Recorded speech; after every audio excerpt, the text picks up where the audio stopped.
Bartolo Colon going to be retiring as a Met this weekend. Anthony, what's a Bartolo memory that stands out to you? Well, Sal, because of Bartolo's physique, he was often underestimated as an athlete, but he was a supreme athlete. And the thing that comes to my mind is the behind-the-back flip that he made against the Marlins back in 2015 on this comebacker. Look, there's no way this play could be made unless he could do that. And about 1% of the population of the planet could do that, and not all of them can play Major League Baseball either. So this, to me, was an amazing moment of a guy who had a long and very good career, just showing this sort of base athleticism that he had, and it was really a very cool little highlight that I think that we should be watching, regularly, Sal. I've got a off-the-field Bartolo memory for you. 2011, remember, the Yankees had him before the Mets did. So 2011, Bartolo starts at Fenway Park. And Fenway, of course, built 1912, the week the Titanic sank.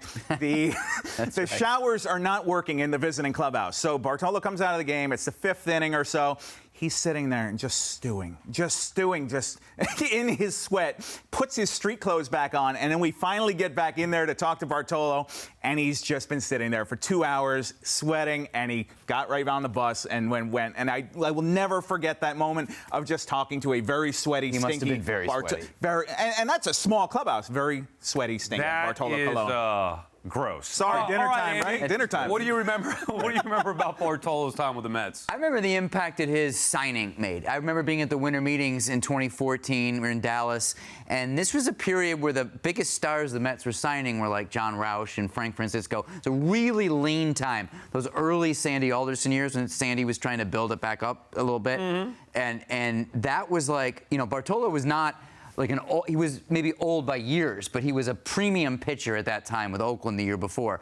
So when the Mets signed him, it was like, oh, the Mets are like signing real free agents now. They're getting into it. And that signaled, it was Michael Kadire, it was Curtis Granderson. There were a couple guys in that time with however they did as Mets. The fact that Alderson went for them at that time showed that he was getting ready to put his chips in, and they ended up in the World Series in 15. So to me, that's a big moment for where the team was trying to ascend. I remember that well because I think I was co-hosting Loudmouths that day that it broke, and I remember thinking that same thing. Wow, the Mets are back. They're going out to get some players here.